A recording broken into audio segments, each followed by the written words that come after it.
기도하고 사순절 35번째 말씀 나누는 시간을 가지도록 하겠습니다. 기도하겠습니다. 고맙습니다. 주님, 우리에게 이 귀한 시간을 허락해 주셨습니다. 특별히 이번 한 주간은 고난 주간입니다. 깊이 있게 주 예수 그리스도의 고난을 묵상하며 그 고난에 동참할 수 있는 우리가 되어지게 하시고, 그 고난의 비밀을 경험하는 우리가 되어지기를 원하는 주여 함께하여 주옵소서. 진리의 성령님, 우리와 함께하시며 충만하게 우리를 진리 가운데 인도하여 주옵소서. 감사합니다. 예수님의 귀하신 이름으로 기도드립니다. 아멘.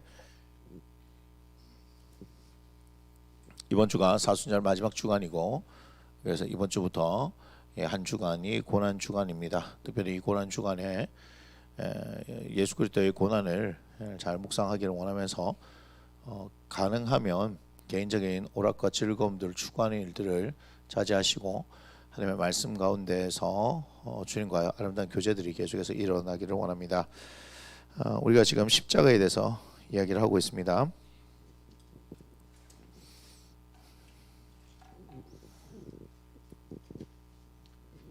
자, 십자가에 대해서 이야기를 하고 있는데, 죄에 대한 부분, 두 번째 속량에 대해서 얘기했습니다.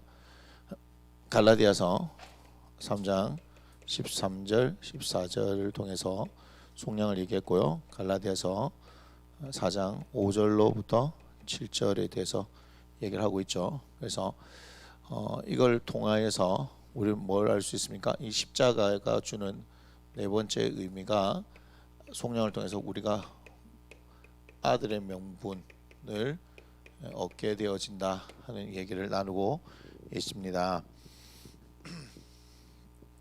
그래서 우리가 아들의 명분인데, 이걸 통해서 받는 것은 뭐냐?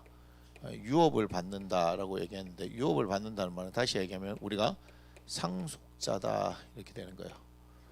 자, 근데 이것이 어마어마한 것이 왜 그러냐?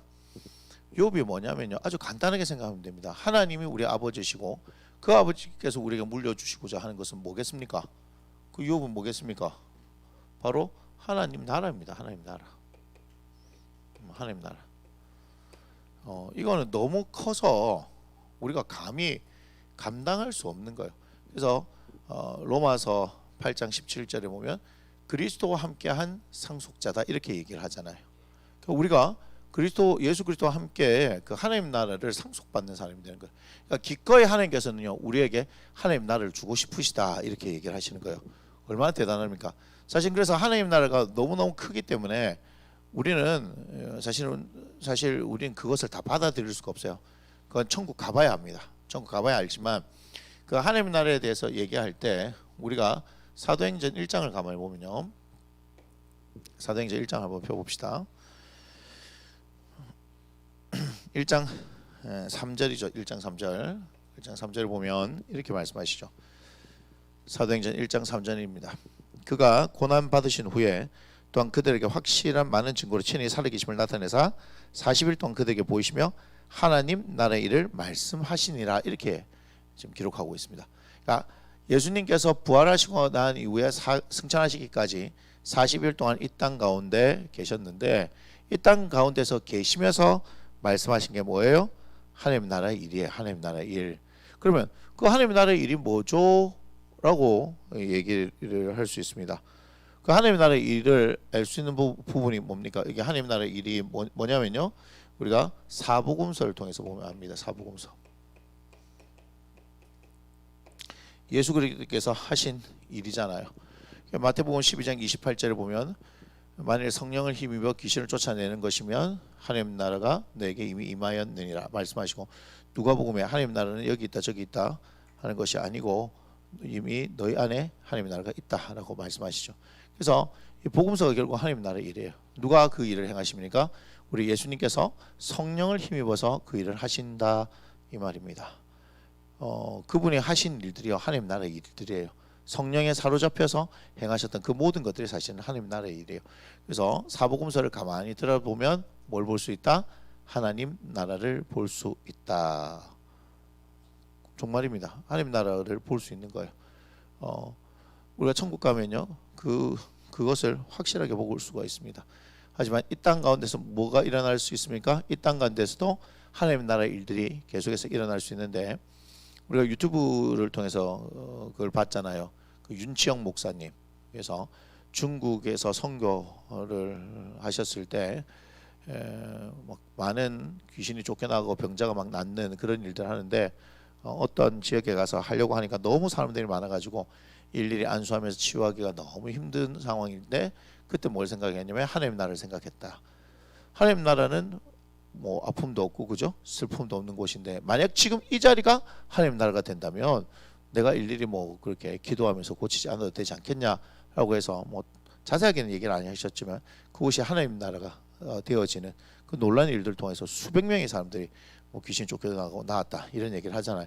그러니까 지금도 하나님 나라는 우리 가운데 임하여 있고 우리 가운데서 역사하는 겁니다. 그런데 우리들 그 하나님 나라에 대한 것을 관심을 가지지 않습니다. 그래서 지금은 하나님 나라에 대해서 말하는 시간이 아니기 때문에 제가 그냥 요 정도로까지만 얘기하는데, 우리에게 하나님께서 뭘 주시기를 원하냐면요, 하나님 나라를 주시기를 원합니다. 그래서 제가 이거를 다 말할 수 없다라고 얘기했던 것이 그런 의미도 있는 겁니다. 아무튼 우리가 이제 아들의 명분에 대해서 얘기하는데, 우리 로마서 그때 9장을 보고 마쳤을까요? 로마서 9장 6절.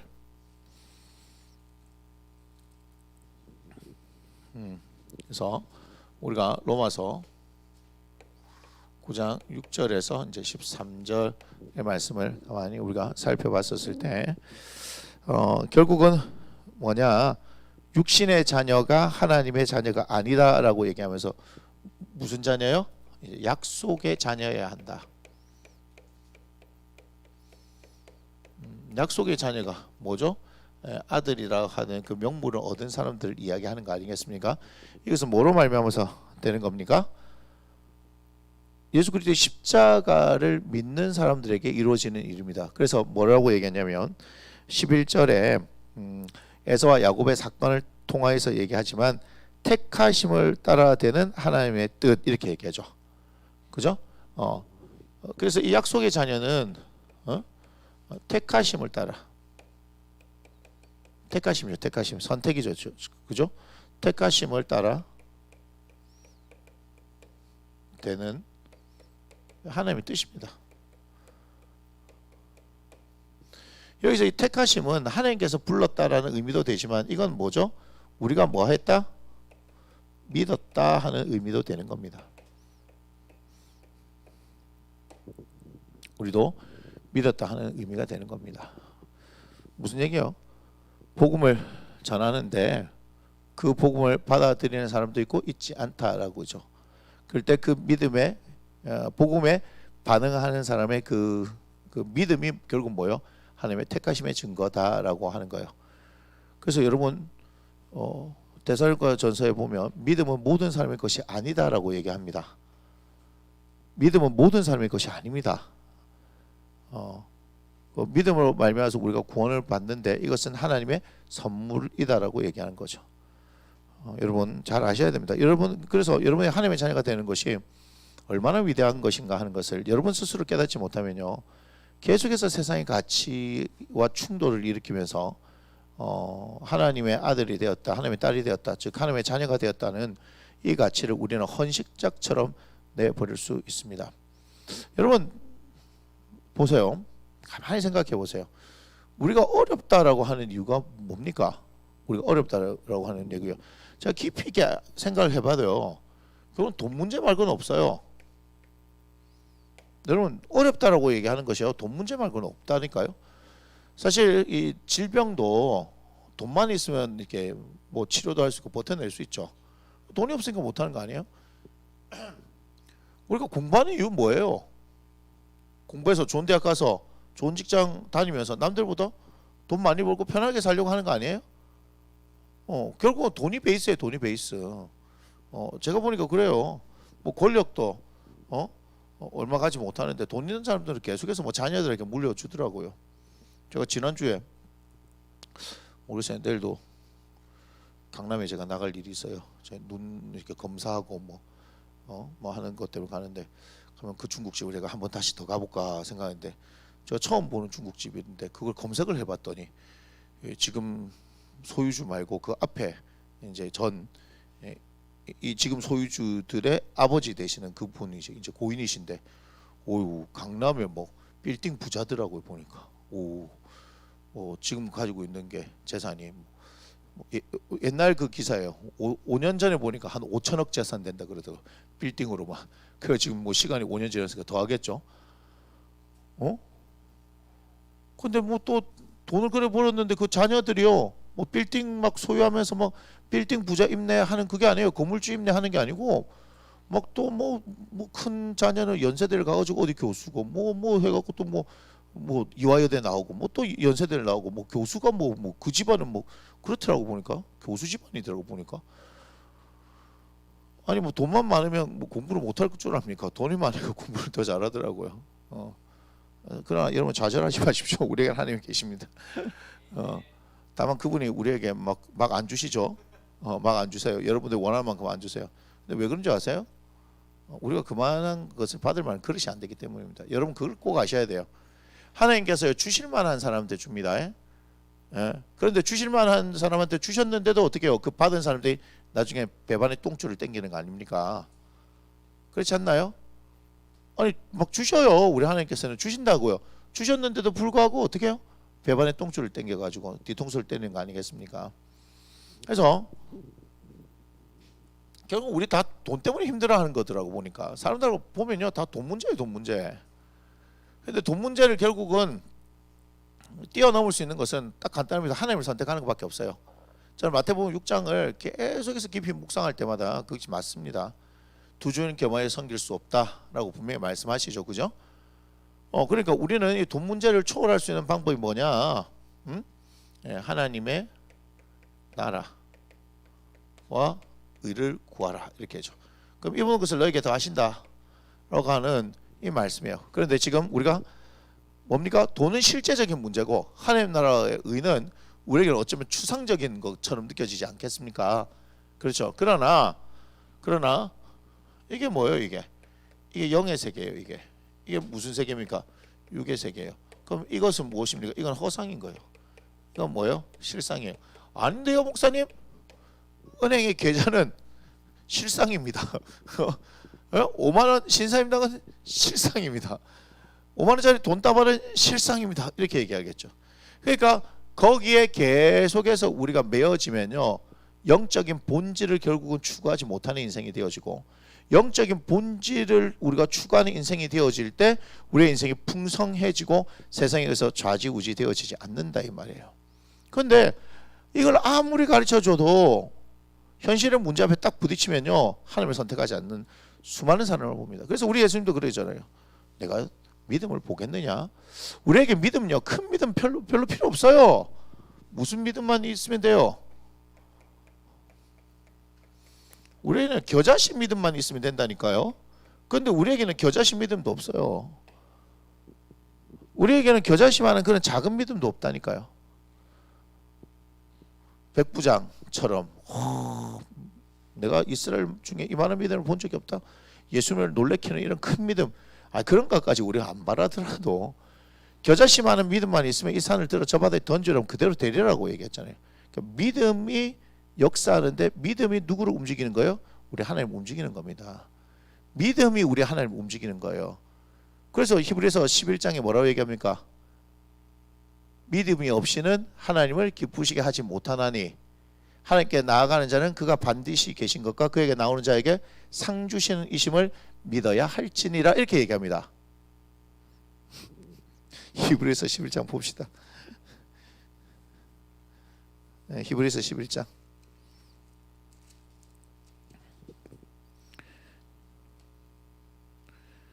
6절입니다. 히브리서 11장 6절. 히브리서 11장 6절 말씀 보겠습니다.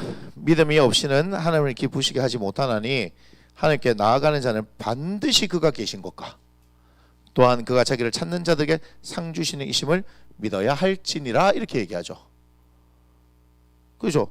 믿음이 없이는 하나님을 기쁘게 못한다예요. 믿음으로 하나님을 기쁘시게 해드리는 거거든요. 그러면 가만 봐봐요. 아브라함도 믿으니까 하나님께서 이를 그의 의로 여기셨다 이렇게 얘기하잖아요. 하나님을 철저히 믿는 사람, 끝까지 믿는 사람들의 편에 서셔서 우리 하나님은 역사하신다. 맞습니까? 그래서 하나님께 나아가잖아요. 그가 반드시 계신 것과, 아니 하나님 앞에 나가는데 하나님 계신가? 안 계신가? 뭐 이렇게 해가지고 되겠습니까? 그가 반드시 계신 것과 또한 그가 자기를 찾는 자들에게는 상 주시는 이심을 믿어야 한다. 그를 찾으면 하나님께서 뭐 하신다? 상을 주신대요.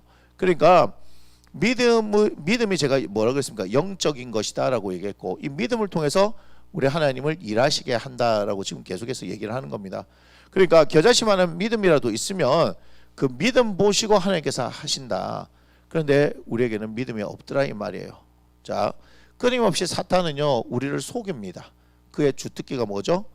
거짓말입니다. 거짓말. 끊임없이 우리를 속입니다. 걔네들은 졌는데 자기들이 이겼다고 우긴다니까. 졌어요. 사탄은 졌다니까. 왜냐하면 예수님께서 요한복음 16장 34절에 담대하라 내가 세상을 이겨노라 이렇게 얘기하셨거든요. 그리고 우리가 맨날 주일마다 우리 빌립보서 2장 9절 이후에 말씀도 있잖아요. 그러므로 하나님의 그를 지키기 도표 모든 이름에 뛰어난 이름을 주사 다 무릎 꿇었어 이렇게 얘기하잖아요. 하늘에 있는 거, 땅 아래에 있는 거. 그러니까 온 우주의 모든 것들이 예수 이름에 무릎 꿇었다 이 말이에요. 무릎 꿇었다. 그런데도 우리는요 그걸 믿지를 못하는 거예요.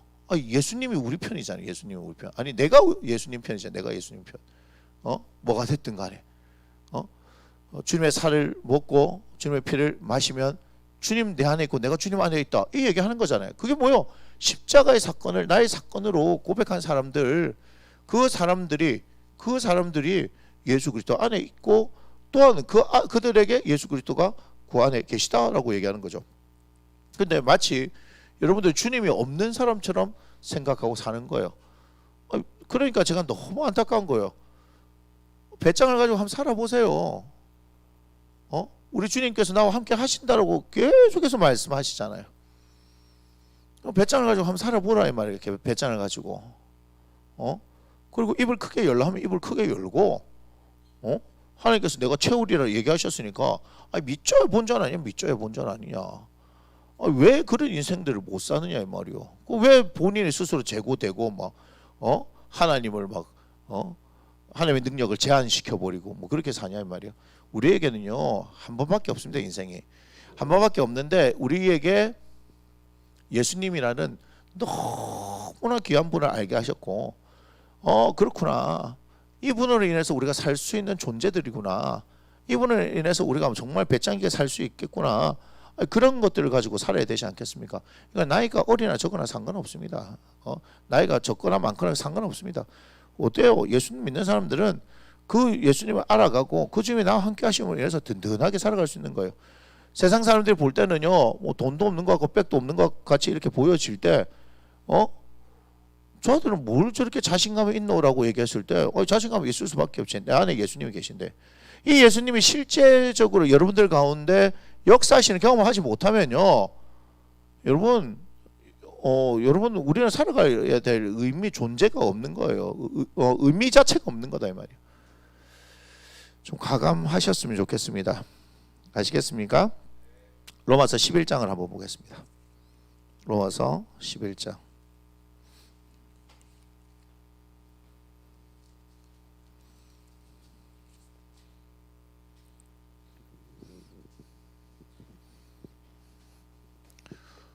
로마서 11장 13절 이유를 한번 보도록 하겠습니다. 로마서 11장 13절. 이게 뭐냐면 보세요. 내가 이방인이 너에게 말하노라. 내가 이방인의 사도인 만큼 내 직분을 영광스럽게 여기노니 이렇게 얘기하죠. 사도 바울을 뭐라 그랬습니까? 이방인의 사도라고 했어요. 그러니까 베드로는 자기 동족을 위해서 보냄을 받았다면 예수님께서 사도 바울을 부르실 때 이방인을 위해서 택한 나의 그릇이다라고 사도행전에서 그렇게 말씀하고 있죠, 그죠? 자, 그런데 그 뒤를 계속해서 보면요, 17절을 보겠습니다. 또한 가지 얼마가 꺾였는데 돌 감람나무인 네가 그들 중에 접붙임이 되어 참 감람나무 뿌리의 진액을 함께 받는 자가 되었은즉 그 가지들 향하여 자랑하지 말라. 자랑할지라도 네가 뿌리를 보존하는 것이 아니요 뿌리가 너를 보존하는 것이니라. 그러면 네 말이 가지들이 꺾인 것은 나로 접붙임을 받게 하려 함이라 하리니 옳도다. 그들은 믿지 아니함으로 꺾이고 너는 믿음으로 섰느니라. 이렇게 얘기합니다. 지금 이게 뭔 얘기하면 이스라엘을 뭐라고 얘기합니까? 이스라엘을 참 감람나무에 비유를 하고 있고요. 우리죠.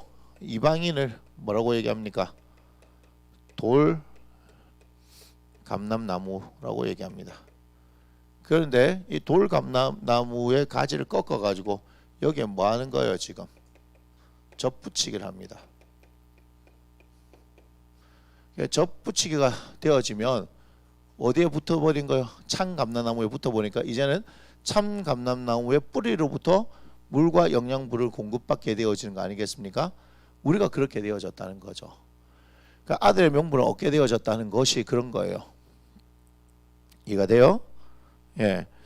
자, 그래서 21절 하나님이 원가지들도 아끼지 아니하셨는즉 너도 아끼지 아니하시라. 그러므로 하나님의 인자하심과 준엄하심을 보라. 넘어지는 자들에게 준엄하심이 있으니 너희가 만약 하나님의 인자하심에 머물러 있으면 그 인자가 너희에게도 있으라. 그렇지 않으면 너도 지키는 바 되리라. 이렇게 얘기하죠. 까불지 마 이 말. 까불지 마. 창 감람나무도 찍어내 버리는데 가지도 찍어내 버리는데 야 접붙임 받은 너희도 어떻게 찍어내 버릴 수 있으니까 겸손하게 행하라 이 말이죠. 23절 그들도 믿지 아니하는데 머무르지 아니하면 접붙임을 받으리니 이는 그들을 접붙이실 능력이 하나님께 있으리라. 아멘. 그러니까 이 접붙이시는 능력이 누가 하는 게 있다? 하나님께 있다 이 말이에요. 그러니까 기꺼이 우리도 어떻게 만드실 수 있다? 하나님의 자녀로 만드실 수 있는 부분입니다. 맞습니까? 예, 네가 원 감람나무에서 지킴을 받고 본성을 거슬러 좋은 감람나무의 접붙임을 받았으니 원 가진 이 사람들이 얼마나 더 자기 감람나무의 접붙임을 받으랴. 뭐 이렇게 얘기를 하고 있습니다. 그래서 우리가 아들의 명분을 얻게 되어진 것은 하나님의 능력으로 말미암아서 되어진 거고 그것은 결국은 뭐다? 십자가의 속량으로 말미암아서 우리들이 그렇게 되어졌다 하는 것을 이야기를 할 수 있습니다. 아멘. 로마서 8장을 한번 보겠습니다. 로마서 8장 15절부터 17절을 볼게요.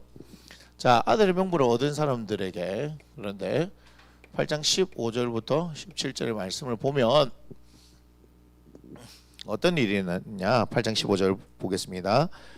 너희는 다시 무소하는 종의 영을 받지 아니하고 양자의 영을 받았으므로 우리가 아빠 아버지라고 부르짖느니라. 우리가 갈라디아서 4장에서도 봤잖아요. 그죠? 성령이 치는 우리의 영과 더불어 우리가 하나님의 자녀인 것을 증언하시나니 자녀이면 또한 상속자 곧 하나님의 상속자의 그리스도와 함께 한 상속자니. 자, 상속받는다라고 하는 얘기를 했어요. 아들의 명분을 얻으면 유업을 받게 되어진다라고 얘기를 했습니다. 그런데 거기서만 끝이는 게 아니라 우리가 그와 함께 영광을 받기 위하여도 뭐도 받아야 된다? 고난도 함께 받아야 하는 거예요. 자, 보세요. 우리가 아빠 아버지라 해서 양자의 영을 받았다 얘기해서 어쨌든 간에 뭐가 됐습니까? 아들이 되었습니다. 뭐 딸도 되었죠. 아니면 자녀가 되었습니다. 자녀가 되어졌는데 두 가지예요. 상속자이지만 또한 뭐도 받아야 된다고요? 반드시 얘기합니다. 고난을 얘기하는 겁니다. 기독교에서 고난을 빼버리면요, 이건 기독교가 아닙니다. 기독교는 말씀의 종교입니다. 그죠? 그리고 또 무슨 종교입니까? 고난의 종교입니다. 여러분, 고난에 대한 개념들이 여러분 바뀌어야 합니다. 우리 예수님도 어떻게 하셨어요? 아들이시면서도 그죠? 고난을 받았죠. 그가 아들이시면서도 고난을 받았어요. 그러니까 아들은 뭘 받아야 된다? 고난을 받아야 하는 거예요. 자, 고난을 받을 때 우리의 태도가 있습니다. 고난 받을 때 우리의 태도는 뭐죠? 순종입니다. 고난 받을 때의 태도는 순종입니다. 자, 히브리서 5장을 보겠습니다. 자, 히브리서 5장 7절로 9절까지 말씀을 보겠습니다. 7장에서 9절 이렇게 얘기합니다.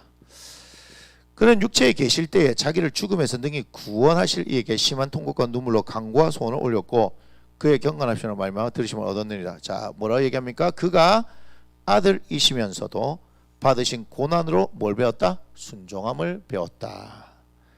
온전하게 되셨은즉 자기에게 순종한 모든 자에게 영원한 구원의 근원이 되시고. 자, 그러면 이게 뭐죠? 아하, 우리가 아주 중요한 겁니다. 고난 받을 때는 순종해야 되죠. 그죠? 결국은 그걸 통해서 일어나는 일이 뭐다? 온전하게 됩니다.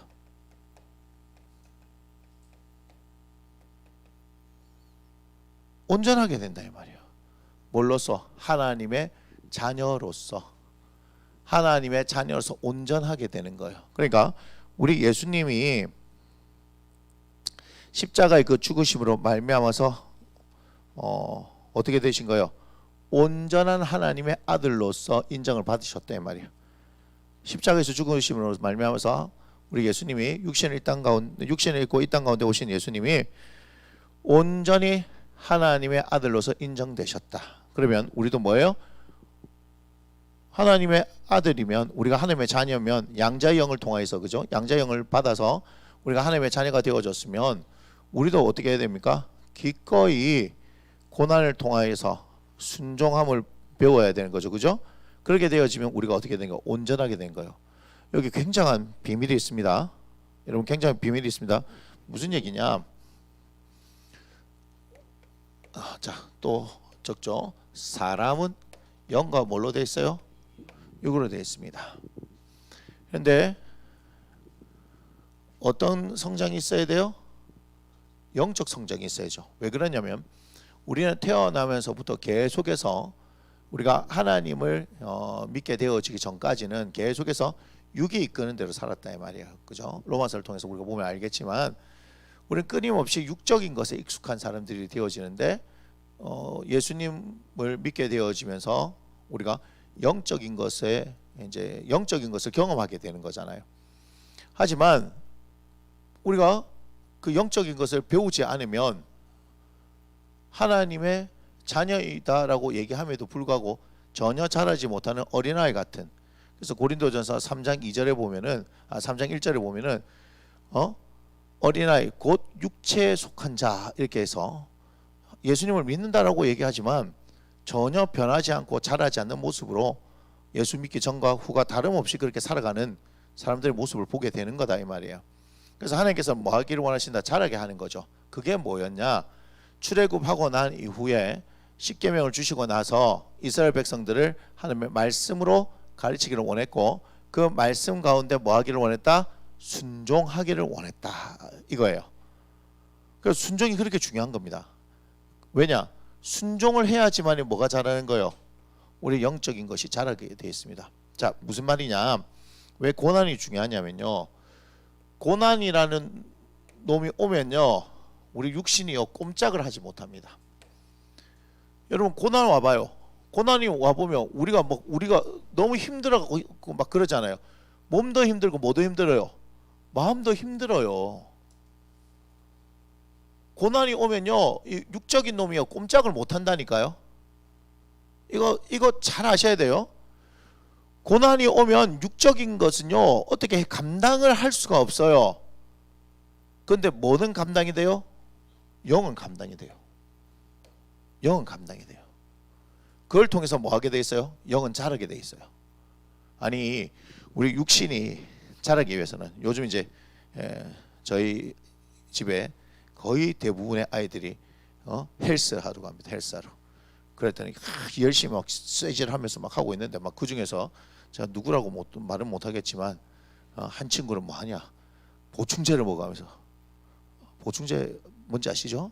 막 몸을 만들려고 그죠? 막 초콜릿 맛, 바닐라 맛 막 맨날 흔들어가지고 막 으악 먹고 막 몸 키우는데 열심히 하고 있습니다. 세상에 그놈이 신학을 하고 있어요. 몸뚱아리를 키우고 있어. 영을 키워야 되는데 이름도 영인데, 예? 이름도 영인데, 예. 무슨 영인지는 알아서 생각하세요. 우리 영으로 끝난 사람 딱 두 사람밖에 없습니다. 예. 그 막 몸뚱이를 키우고 있어. 영을 키워야 되는데, 그죠? 그래서 뭡니까? 그냥 해가지고는 안 되니까 뭐요? 보충제를 먹으면서 몸을 키우고. 사실 그래서는 안 되지만 뭐요? 스테로이드제 막 이런 것들을 뭐 맞아가면서 막 몸을 키워가지고 막 이렇게 하는 뭐 그런 선수들도 있거든요. 뭐 지금 뭐 선수 얘기하는 건 아니지만 몸뚱이도 키우기 위해서는 뭐 하는 거예요? 뭔가 다른 어떤 것들을 더 섭취하는 거죠. 일반적인 음식 말고도 더 섭취하고 더 강화시키기 위해서 어떤 일을 한단 말이에요. 그런데 영적인 것은 어떻게 키우냐면요. 여기 나왔으니까 얘기하는데 우리 이게 뇌 있잖아요. 뇌가 근육이잖아요. 네. 내 근육을 키우는 방법 공부입니다. 공부. 네. 그래서 뭐요? 막 우리가 막 헬스를 막 하면 몸이 울퉁이불퉁이 막 되잖아요. 뇌는요 막 주름이 막 잡힙니다. 막 주름이 막 잡히고 막 깊어집니다. 골이 깊어집니다. 공부를 안 했다, 생각을 안 했다. 그 사람의 머리를 한번 열어보면 어떡해요? 깨끗합니다. 맨들맨들하겠죠, 내가. 내 주름이 막 확 잡히면 막 우리 이마에 주름이 잡히고 목에 막 주름이 잡히면 서글프지만 뇌에는 주름이 잡혀야 돼요. 그래서 뇌 근육을 키우는 방법은 뭐요? 공부 아니겠습니까? 공부. 많이 읽고 생각하고 뭐 이렇게 해야 되는 거 아니겠습니까? 그럼 뭐요? 우리 헬스장에 가서 막 무거운 거 들면은 뭐 처음부터 뭐 벌쩍벌쩍 듭니까? 아니죠. 막 가벼운 것부터 막 하다가 막 힘들어 죽겠어요. 뭐 이렇게 하다가 뭐 나중에 좀 되면 뭐 들잖아요, 그죠? 공부도 마찬가지야. 처음에 할 때 힘들어. 안 하던 공부하면 힘들지. 내 근육을 쓰니까. 근데 하다 보면 되는 거예요. 알겠어? 나라야? 예. 그런데 영을 키울 수 있는 방법은 뭐다? 고난이에요, 고난. 그러면서 어떻게 되는 줄 아세요? 육체는요 그 고난 가운데 순종하게 돼요. 육체는요 고난이 오면요 어떻게 힘을 발휘할 수 없어요. 그래서 영적으로 우리가 성장할 수 있는 것은 고난이에요. 그런데 나에게 왜 이런 고난을 주셔서 이건 뭐 하는 거예요 지금? 순종하겠다는 거요? 불순종하겠다는 거요? 불순종하겠지. 그러니까 제가 얘기했잖아요. 그 태도가 뭐다? 순종이어야 한다. 그러면 어떤 일이 있느냐? 온전하게 된다 했죠. 어떤 사람으로? 하나님의 자녀로서, 하나님의 사람으로서 하나님께서 쓰시는 사람으로서 온전하게 된다. 그렇지 않으면 뭐요? 육이 살아갖고 뭐 하는 거야? 날뛰는 거 아니야? 날뛰는 거. 어떻게 하나님 일을 할 수 있어? 육신적으로 막 날뛰는데 어떻게 하나님 일을 할 수 있냐 이 말이야. 혈기 부리고 맞잖아요. 승질 내고. 그래서 뭐라 얘기합니까? 성내는 것이 하나님의 의를 이루지 못한다라는 말씀이 있는 거 압니까? 예, 야고보서에 있죠. 화를 내면 하나님의 의를 이루지 못해요. 그러니까 여러분 이거 굉장한 거 아닙니까 지금? 그래서 고난. 그래서 제가 계속 얘기합니다. 시편 119편 71절 고난 당시 위기라 이를 통해 내가 주의 율례를 배우게 되었나이다. 그런데 그걸 모르니까 맨날 고난을 안 받으려고 좋은 것만 하니까 이래서 이게 뭐가 되는 거예요? 기복신앙이 된다 얘기했죠. 기복신앙은 뭐죠? 기복신앙에는요 고난이라는 게 없어요. 무조건 내가 잘되고 그렇게 얘기합니다. 우리 요한 3서 2절 우리 인사하죠. 성도의 축복. 사랑하는 자여 뭐예요? 내 영혼이 잘됨 같이. 영혼이 잘되고 범사가 잘되고 모든 것이 강건해진다 이렇게 얘기하잖아요. 그러니까 우리의 영적인 것들이 그렇게 잘 되어야 돼요.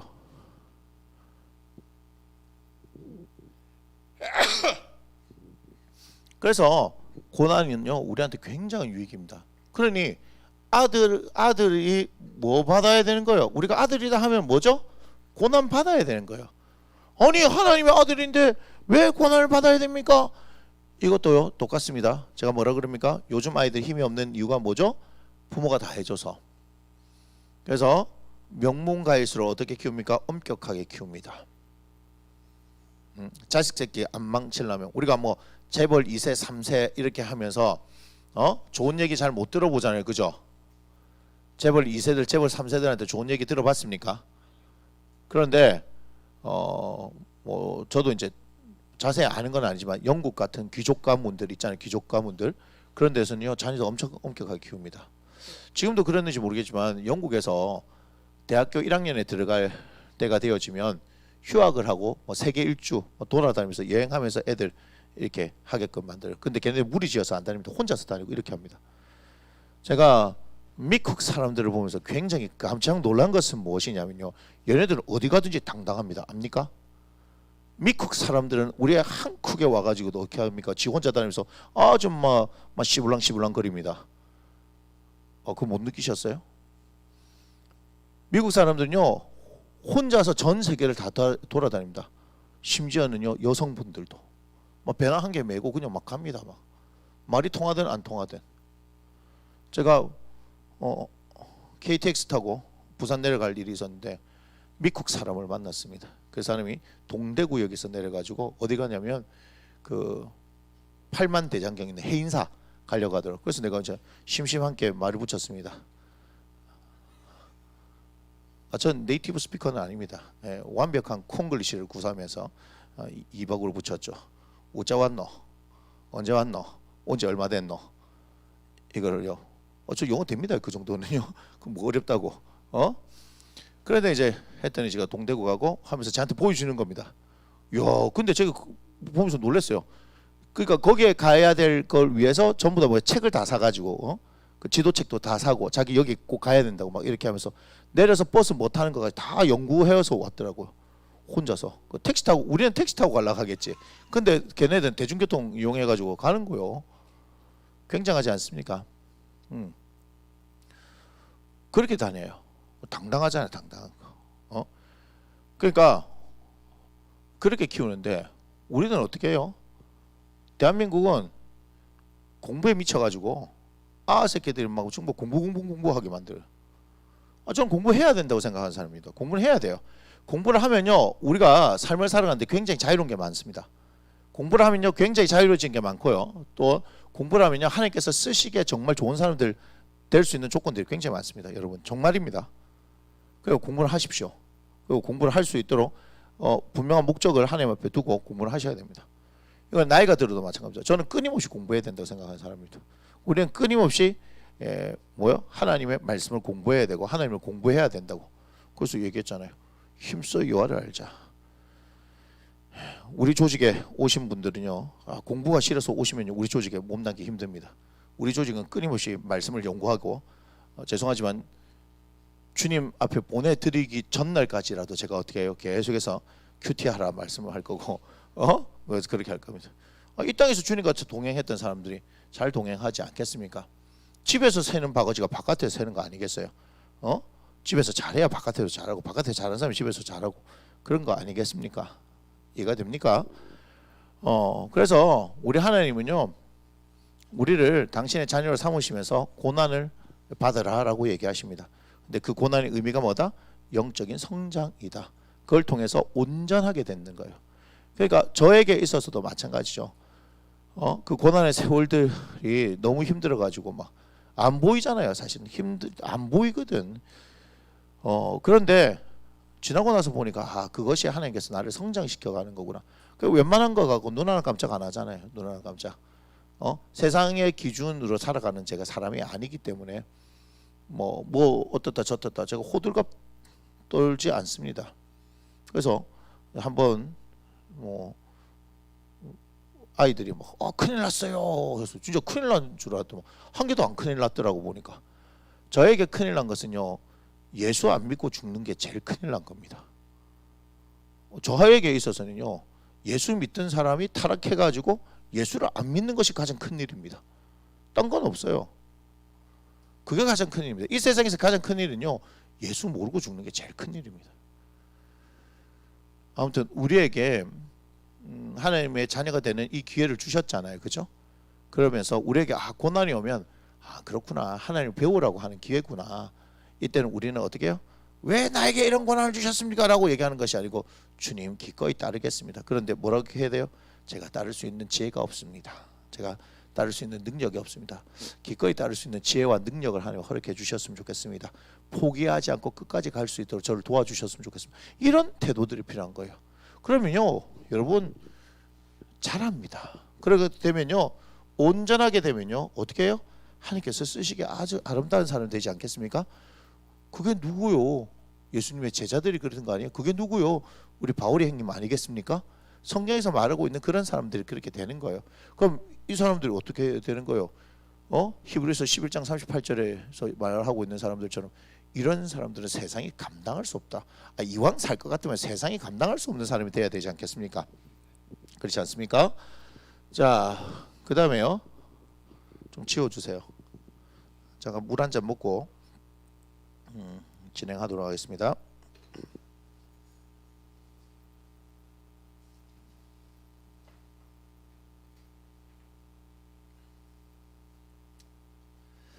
자, 아들의 명분을 가진 사람은 유업을 받는 것이고, 또한 아들 명분을 가진 사람들은 고난을 받는 것이다 라고 얘기했습니다. 세 번째 좀 히브리서 12장입니다.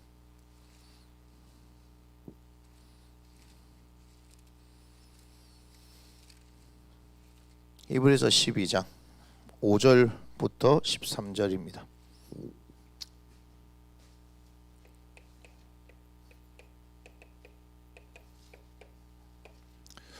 자, 속량을 통해서 아들의 명분을 얻은 사람들에게 하나님께서 어떻게 하시냐 한번 보면요. 5절 보면 이렇게 나오죠. 또 아들들에게 권한과 같이 너에게도 권면하신 말씀도 잊었도다. 일러스되 내 아들아 주의 징계하심을 경히 여기지 말며 그에게 구제를 받을 때 낙심하지 말라.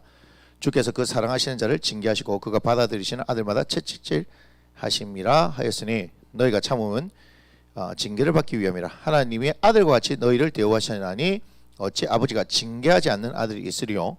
징계는 다 받는 것이거늘 너희에게 없으면 사생자의 친아들이 아니니라.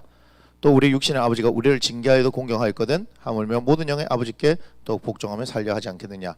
그들은 잠시 자기의 뜻대로 우리를 징계하였거니와 오직 하나님은 우리의 유익을 위하여 그의 거룩하심에 참여하게 하시느니라. 우리 징계가 당시에는 즐거워 보이지 않고 슬퍼 보이나 후에 그로 말미암아 연단받은 자들은 의와 평강의 열매를 맺느니라. 그러므로 피곤한 손과 연약한 무릎을 일으켜 세우고 내 발을 위하여 고든 길을 만들어 저는 다를 하여금 어그러지지 않고 고침을 받게 하라. 아멘. 고난만큼이나 싫은 단어가 뭐죠? 징계예요. 이거 읽을 때마다 힘들죠. 막 그냥 아들 삼아 주시면 됐는데 막 아들 삼아 꼭 굳이 징계하셔야 되나, 막 채찍질 하셔야 되나, 뭐 이 얘기를 보면 막 징글징글하죠. 그런데 막 보니까 그래 뭐 징계를 받아야지만이 뭐 아들이라 하니까 아들이 안 될 수는 없고 막 징계도 싫고 막 뭐 그러는데 그죠? 그런데 이것을 유익하다라고 얘기하고 있습니다. 성경은 징계가 유익하다고 하고 있습니다. 제가 이 징계를 영어 성경을 그래서 한번 찾아봤어요. 징계. 여러분들 영어 성경 이렇게 해서 제가 영어로 쓰기 전에 만약에 징계라고 하면 어떤 단어가 쓰여질 것 같아요?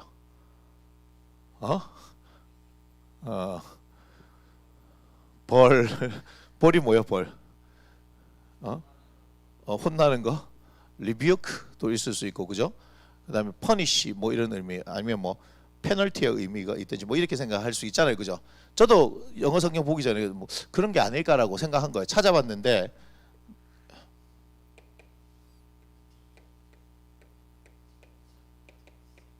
이건 뭐죠? 이거 뭐가 하나 빠진 것 같지?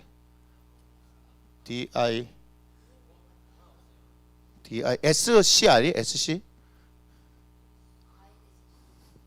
아닌데. SC.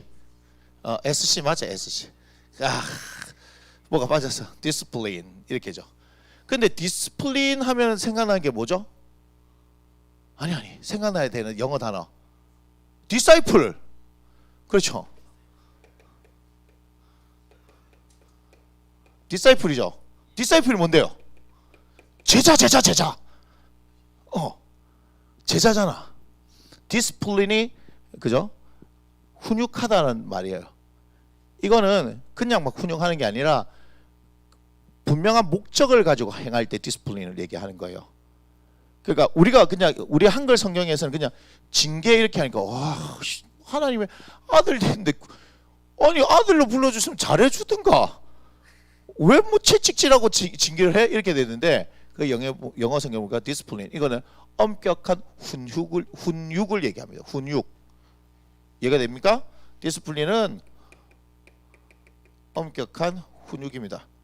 자, 그러면 이해가 되죠? 당신의 아들이니까 뭐 해야 돼요? 제대로 키워야 되는 거 아니겠습니까? 그죠? 그래서 나온 게 그 훈련을 받은 사람들이 뭐가 되는 거예요? 제자가 되는 거예요. 디사이플 아니에요? 맞잖아요. 근데 제자 되겠다 하면서 훈련을 안 받아. 그게 무슨 제자야?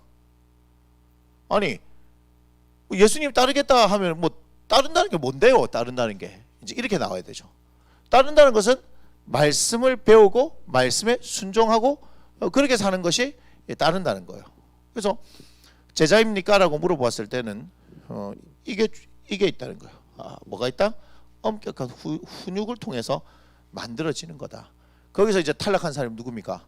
가룟 유다 아니겠습니까? 가룟 유다. 이해가 되십니까? 그러니까 우리에게 아들의 명분을 주셔가지고 뭐밖에 하신다? 징계밖에 한다. 어이씨, 징계? 안 되는데? 그게 아니라 그게 뭐죠?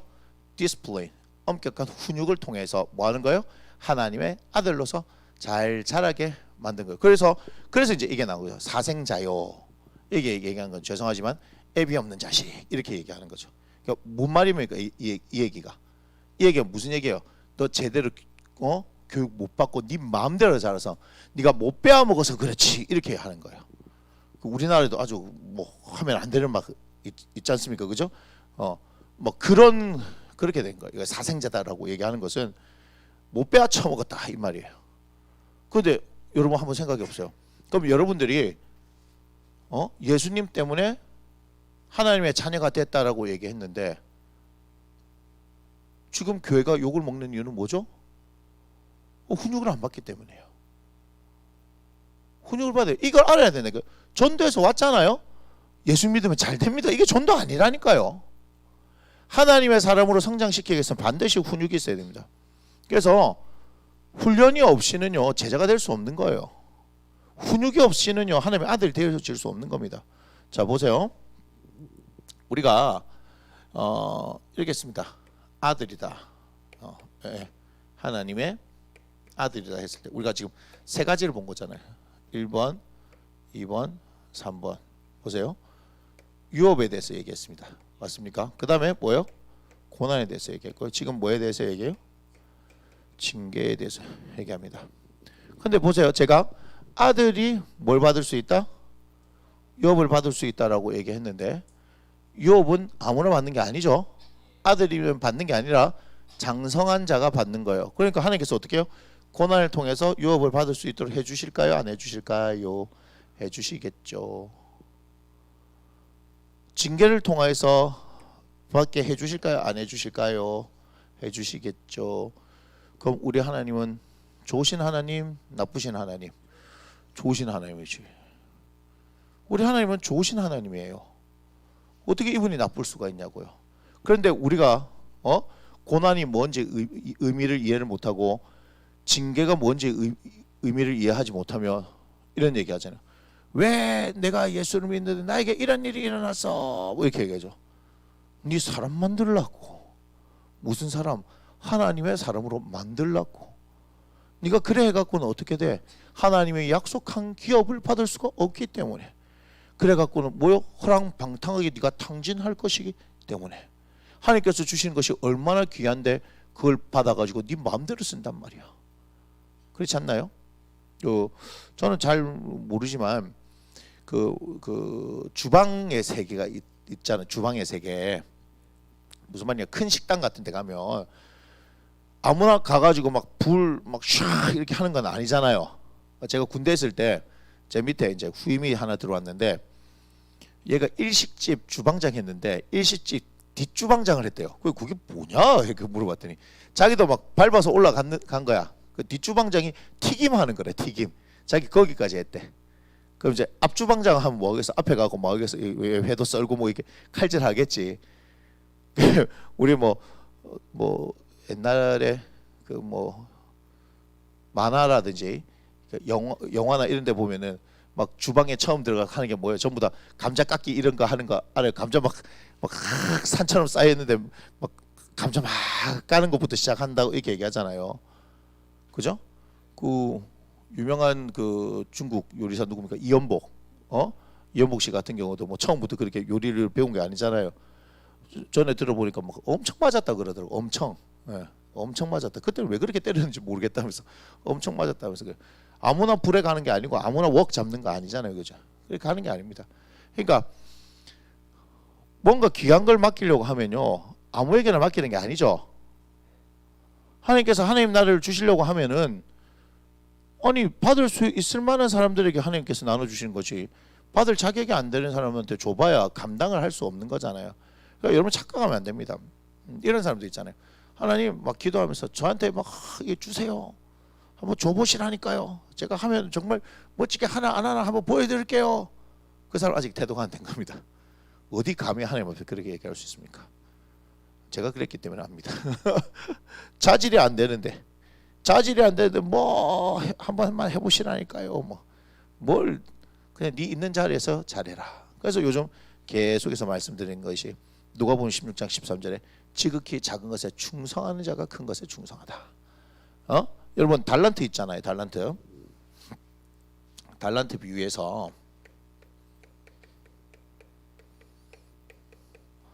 다섯 개, 두 개, 하나 있잖아요. 이 하나인 사람이 주인 말 들어요, 안 들어요? 안 듣죠? 왜 안 들을까요? 왜 안 들을까요? 그 생각해 본 적 없습니까? 에? 어쨌든 이 사람이 불순종했죠. 자, 불순종한 이유가 있어요. 뻔히 보이잖아. 저는 두 개 받았네. 저는 5개나 받았어. 너는 이렇게 된 거죠. 근데 주인은 정확하게 알아요. 이 사람이 5달란트 받을 만하고 이 사람 2달란트고 니는 1달란트 받을 만 아는데 어떻게 된 거요? 주인이 주신 것을 소중하게 안 여기는 거죠. 이게 태도의 문제 아니겠습니까? 그래서 주인에게 불순종하는데 뭐요? 그거 맞아요. 비교의식이에요. 그죠? 비교의식이에요. 자, 여러분 이거 알아야 됩니다. 남들과 비교하는 사람들, 그러면서 비교 의식을 가지면서 뭐 하냐면요, 자기가 우월하다고 생각해요. 우월 의식이 있어요. 자, 되게 재밌는 게 뭐예요? 그 달란트 배우면요, 각각의 재능에 따라 주인이 주고 갔다라고 얘기하거든요. 그래서 재능을 달란트에서 탤런트라고 얘기하잖아요, 그죠? 주인은 알아요. 너는 5개, 너는 2개, 너는 1개면 좋게. 네 감당이 1개밖에 안 돼. 그런데 뭐 하는 거요?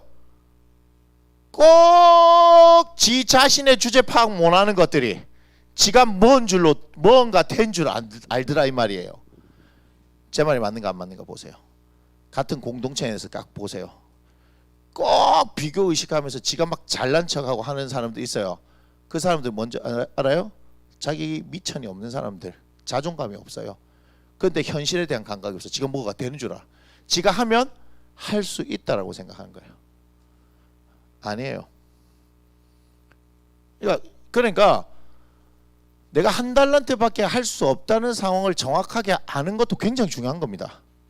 근데 1달란트가 2개, 5개에 비교해서 적은 거지만 우리 주님이 주실 때는요, 넘치도록 주는 거예요. 달란트가 한 달란트가 양이 얼마인데? 뭐 그때 금으로 만해 금이 1달란트면 계산하면 뭐 한 20억 된다 뭐 이렇게 얘기했거든요. 우리 주님 주실 때는요 그냥 주셔요. 그런데 우리 주님 입장에서는요 5달란트도 적다라고 얘기해요. 적다라고. 우리 주님한테는 다 작은 거예요. 근데 우리가 그런 비교 의식을 가지고 있는 거예요. 진짜라니까요. 그래서 많이 받은 사람들이 더 겸손해요. 근데 꼭 없는 사람들이요, 지 주제 파악 못하고 뭐 하는 줄 아십니까? 야, 나도 그만큼 있으면 뭐 할 수 있어 뭐 라든지 등등등 이런 불평과 원망을 하는 사람들입니다. 이런 사람들이 엄청 많습니다. 저는 그렇게 생각해요. 5달러 아무나 받는 거 아닙니다. 2달란트도 아무나 받는 거 아니에요. 1달란트, 우리는 1달란트 인생이라도 어떻게 할 수 있습니까? 여기에 최선을 다하는 인생이 돼야 되는데, 그래서 제가 참 미안한 표현이지만 예를 들면 이 맹수에 5달란트 받은 아들 맹수들이니까 맹수들. 근데 이거는요 강아지들이에요. 강아지들. 제가 지금 좋게 표현한 거 강아지들. 맹수들은요 짖지 않습니다. 근데 꼭 강아지들이 짖습니다. 강아지들이 짖어요. 동네 시끄럽게 하는 것들은 막 새벽에 잠도 못 자게 막 개가 한 개가 짖으면서 막 또 뭐 왜 짖는지도 모르고 같이 짖고 동네 시끄럽고. 그런데 지가 사자만큼 용맹한 줄 안단 말이야. 호랑이만큼 막 자기가 뭐 되는 줄 안단 말이야. 아니라니까. 여러분, 주제 파악 정확하게 해야 합니다. 그래서 자신의 파악을 하는 것, 그래서 제가 얘기했잖아요. 지극히 작은 것에 충성된 자 큰 것에 충성하다. 하나님은 그렇게 만드시는 겁니다. 하나님 나라는요, 그 유업은요, 그 고난 하나하나에, 징계 하나하나에, 대하는 태도, 그 태도가 뭐예요? 순종 아닙니까? 결국 여기도 뭐예요? 한 달란트 받은 사람이 결국은 순종하지 않음으로 인해서 5달란트, 2달란트 어떻게 해요? 순종했죠. 한 달란트 순종하지 않았죠. 그래서 순종하지 않음으로 인해서 있는 것까지도 뺏겨버린 거 아니에요. 이거 중요한 얘기입니다. 무슨 얘기냐? 하나님께서 부르신 사람들에게 하나님께서는 달란트를 주신다 이 말이에요. 우리는 다 달란트를 가지고 있는 사람들입니다.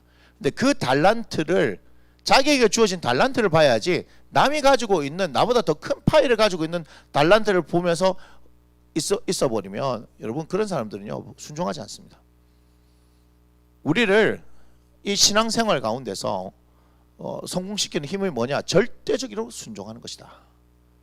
절대적으로 순종한다. 내가 한 달란트 받았지만 그럼 이것에 감사하고 거기에 최선을 다하는 사람이 되면 몇 개 가지게 돼요? 2개를 가진다니까. 2개를 가진다니까. 하나로서 끝내는 인생이 아니에요. 근데 내가 그걸 먹을 수 있는 파이가 안 된다니까. 근데 우리는요 그것만 남기면 돼요. 그래서 여러분들한테 말씀드립니다. 여러분, 하나님의 자녀들로서 우리는 부름을 받았습니다. 예수 그리스도의 십자가의 사건을 통해서 우리가 속량받았고 아들의 명분을 얻었습니다. 그러므로 말미암아 우리가 하나님의 나라를 유업으로 받을 수 있는 하나님의 상속자가 되어졌는데, 그것이 고난을 통해서, 징계를 통해서 반드시 받을 수 있을 만한 사람으로 성장시킨다는 것을 여러분 기억하시고, 거기에 필요한 것이 뭐다?